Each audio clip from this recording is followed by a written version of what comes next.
శివుడినే ప్రాణభయంతో పరిగెత్తించిన రాక్షసుడెవరో మీకు తెలుసా?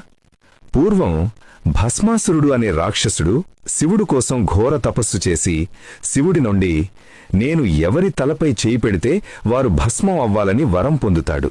కాని వరం వచ్చిందని గర్వంతో వరం పనిచేస్తోందో లేదో చూడ్డానికి సాక్షాత్తు ఆ శివుడి తల మీదనే చెయ్యి పెట్టబోయాడు.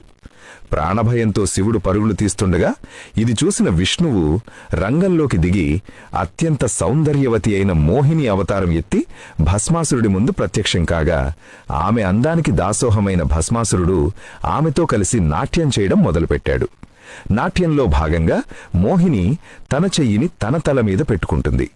పరజ్ఞానంలో ఉన్న భస్మాసురుడు తన తల మీద తానే చెయ్యి పెట్టుకుని భస్మం అయిపోతాడు. అహంకారం ఎంతటి వారినైనా భస్మం చేస్తుంది. ఓం నమః శివాయ.